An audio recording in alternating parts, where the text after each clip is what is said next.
ارواح میں نبی علیہ السلام کی ختم نبوت اور رسالت پر مہر لگا کر بتا دیا کہ آج جو اس محفل کے اندر، آج جس کو اس اجلاس کے اندر شرکت کی دعوت دی گئی، بس وہی انبیاء ہوں گے۔ ان کے بعد جو بھی ہوگا اگر وہ نبوت کا دعویٰ کرے گا تو وہ اس نبوت کے دعویٰ کرنے میں جھوٹا ہوگا۔ گرامی قدر سامعین، عالم ارواح میں اللہ رب العزت نے اس کانفرنس کا انعقاد کر کے، جس کا عنوان تھا میثاق انبیاء، اللہ نے بتا دیا جو سچا ہوگا وہ اندر ہوگا اور جو جھوٹا ہوگا وہ باہر ہوگا۔ کوئی جھوٹا اندر آ نہیں سکتا، کوئی سچا باہر رہ نہیں سکتا۔ اللہ نے نگرانی لگا دی، دیکھو ایسا نہ ہو کہ کوئی اسود انسی اندر آ جائے، کوئی مسلمہ کذاب اندر آ جائے، کوئی مرزا ملعون اندر آ جائے۔ وہ کیسے آ سکتے تھے؟ اس لیے کہ اندر تو صرف جانا انہیں تھا جنہیں اللہ رب العزت نے عالم ارواح میں نبوت کا تاج پہنا دیا تھا۔ اب ان کے بعد جو بھی آئے گا وہ نبی تو نہیں بلکہ دجال ہو سکتا ہے، کذاب ہو سکتا ہے، لیکن میرا نبی نہیں ہو سکتا۔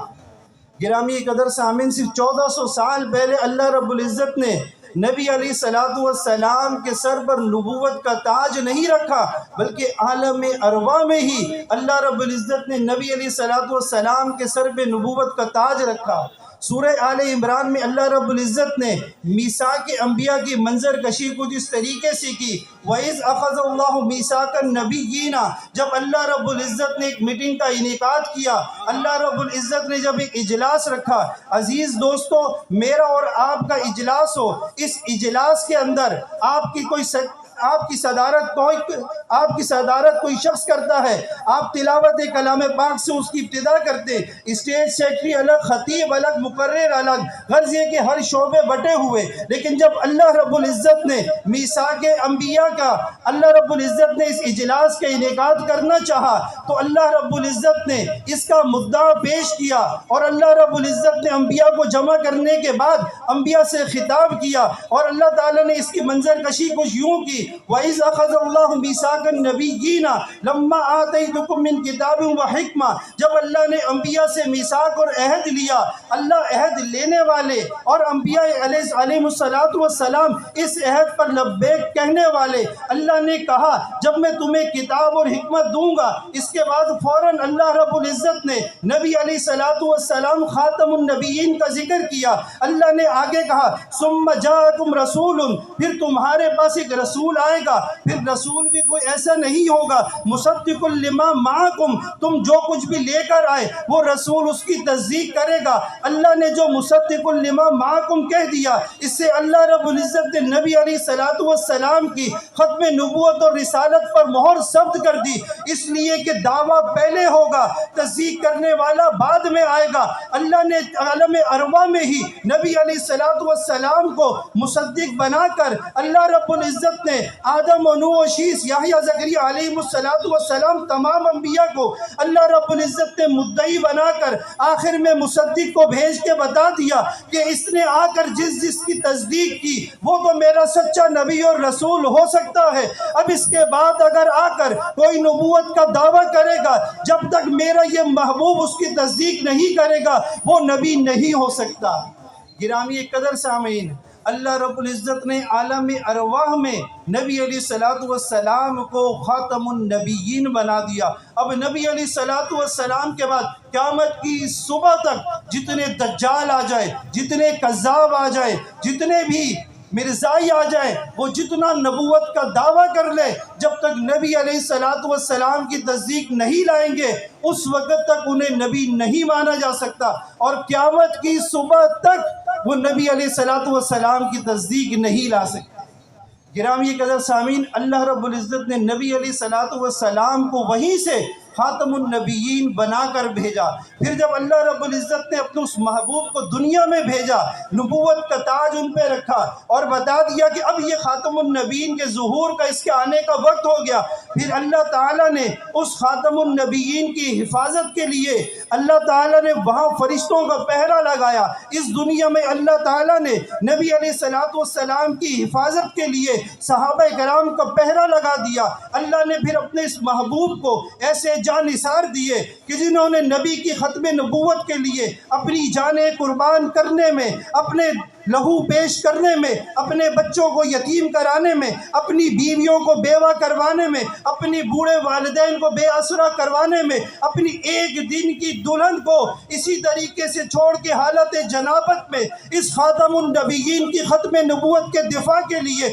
میدان جہاد میں جا کر اپنی جان رب کے حضور پیش کرنا تو گوارا کر لیا، لیکن نبی علیہ السلام کی ختم نبوت پر آج تک نہ آنے دی، اور آنے والے لوگوں کو یہ بتا کر چلے گئے اگر نبی کی نبوت محفوظ، اگر نبی کی عزت محفوظ، اگر نبی کی رفعت محفوظ، اگر نبی کا مرتبہ محفوظ ہے تو پھر سب کچھ محفوظ ہے، اگر نبی کی عزت محفوظ نہیں تو پھر ہماری اس جان کا کوئی فائدہ نہیں۔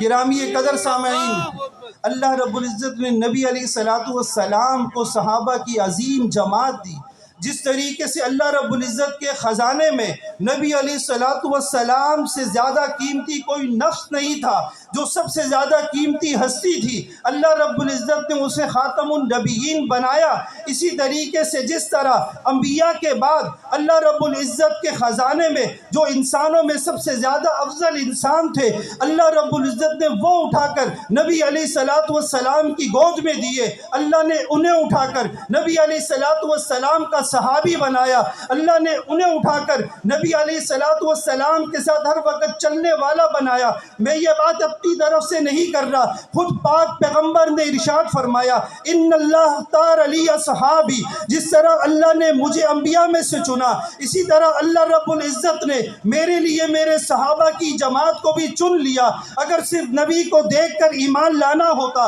اگر صرف نبی کو دیکھ کر جنت میں جانا ہوتا تو پھر ابو جہل بھی آج جنت میں ہوتا، پھر عتبہ شیبہ بھی آج جنت میں ہوتے۔ اگر نبی کو دیکھ کر صرف جنت میں جانا ہوتا، ابو لہب بھی آج جنت میں ہوتا، لیکن صرف نبی کو دیکھنا نہیں بلکہ نبی کو دیکھ کر، نبی کو مان کر، نبی کی مان کر، پھر نبی پر اپنی جان کے نذرانے پیش کر کے یہ عملی طور پر ثبوت دینا، جب تک یہ چیز نہیں ہونی تھی اس وقت تک پھر اللہ نے اسے صحابی بھی نہیں بنانا تھا۔ صحابہ نے اپنی جان، اپنا مال، اپنے والدین، اپنا غرض یہ کہ ہر چیز نبی علیہ السلام کے حکموں پر قربان کر دی۔ پھر نبی علیہ السلام نے بھی اپنے ان صحابہ کو ایسے تنہا نہیں چھوڑا، بلکہ نبی علیہ السلام نے بھی کہا، ان صحابہ نے اپنی زندگی میں میرا دفاع کر کے بتایا، اے لوگوں میں تمہیں خبردار کرنا چاہتا ہوں، میرے جانے کے بعد میرے صحابہ پہ تان و تشریح کرنے والے آئیں گے،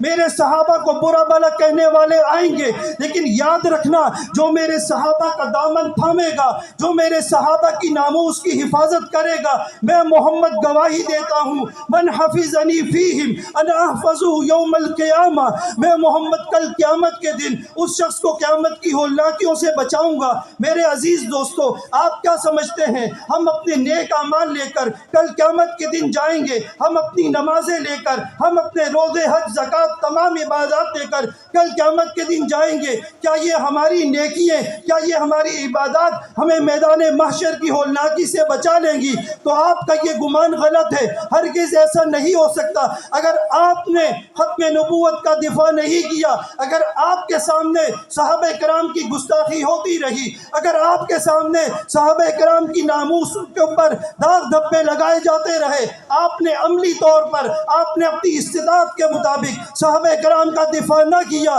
تو یاد رکھیے گا پھر کل قیامت کے دن نہ تو آپ کی نماز آپ کے کام آئے گی، نہ آپ کا روزہ، نہ آپ کا حج، نہ آپ کی زکوٰۃ، نہ آپ کی عبادات، غرض یہ کہ آپ کا کوئی عمل بھی آپ کے کام نہیں آئے گا۔ لیکن اگر آپ نے آج صحابہ کرام کی تحفظ،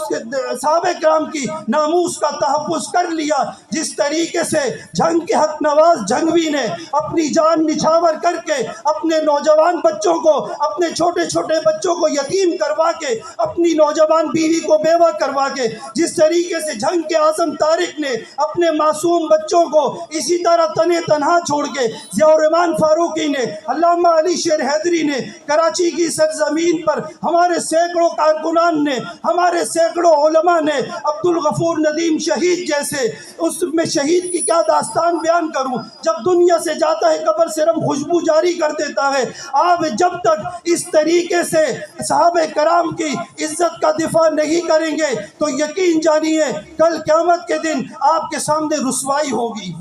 گرامی قدر سامعین، آج کے اس عظیم الشان کانفرنس کے توسط سے میں آپ کو لمحہ فکر دیتا ہوں، میں آپ کو ایک سوچ دیتا ہوں۔ آپ یہاں آئے، اپنا قیمتی وقت نکال کر آئے، آپ یہاں سے ایک سوچ لے کر جائیں، ایک فکر لے کر جائیں کہ آپ نے کرنا کیا ہے۔ آپ نے اپنے گھر میں سب سے پہلے اپنے بچوں پر، اپنی بیوی پر، اپنے گھر والوں پر محنت کرنی ہے۔ آپ نے انہیں بتانا ہے کہ عقیدہ ختم نبوت کیا ہے، آپ نے انہیں بتانا ہے کہ تحفظ ناموس صحابہ کیا ہے، آپ نے انہیں تیار کرنا ہے کہ آپ کے گھر کا کوئی فرد بھی اگر باہر جائے، کسی بھی طرف چلا جائے تو اس کی زبان پر ختم نبوت و تحفظ ناموس صحابہ کے چرچے ہونے چاہیے۔ آپ نے ایک فوج تیار کرنی ہے، آپ نے قادیانیت کے مقابلے میں، آپ نے گستاخ صحابہ شیعت کے مقابلے میں آپ نے ایک فوج تیار کر کے میدان میں لانی ہے۔ آج افسوس یہ ہے، مجھے آپ کو معلوم ختم نبوت کے معنی کیا، مجھے آپ کو معلوم تحفظ ناموس صحابہ کیا ہے، لیکن اگر ہم اپنے گھروں میں جائیں، اگر ہم اپنے گھر میں جا کے یہ پوچھ لیں اپنے گھر والوں سے، اپنے بچوں سے کہ بتاؤ ختم نبوت کے کیا معنی ہیں، میں یقین سے کہہ سکتا ہوں یہ جتنا مجمع یہاں پر موجود ہے اس میں سے 70% سے زائد لوگوں کے گھر والوں کو بھی عقیدہ ختم نبوت کا نہیں معلوم ہوگا۔ عزیز دوستو، ہم یہاں آئیں، جلسوں میں آئیں، تقاریر سنیں، مزے لیں اور یہاں سے چلے جائیں، لیکن جا کر محنت نہ کریں تو عزیز دوستو اس سے بڑا المیہ کوئی نہیں۔ آج آپ یہاں پر آئے، اس کانفرنس کی وساطت سے میں آپ کو یہ دعوت فکر دیتا ہوں، آپ نے کریا کریا، بستی بستی، گلی گلی، کوچا کوچا ختم نبوت کے مشن کو، تحفظ ناموس صحابہ کے مشن کو، صدیق کی عدالت،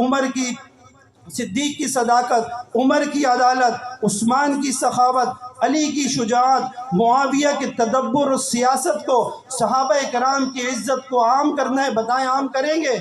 ہاتھ کھڑے کر کے میں آپ سے یہاں آج صرف ارادہ نہیں دے رہا بلکہ وعدہ کریں کہ کم از کم ایک مرتبہ، اگر آپ نے ایک مرتبہ یہ کام کر دیا تو سمجھے آپ نے اپنے اس وعدے کو پورا کر دیا۔ کم از کم ایک مرتبہ کسی ایک بندے کو زندگی میں دعوت دیں گے، ختم نبوت کے بارے میں بتائیں گے، تحفظ ناموس صحابہ کے بارے میں بتائیں گے۔ وآخر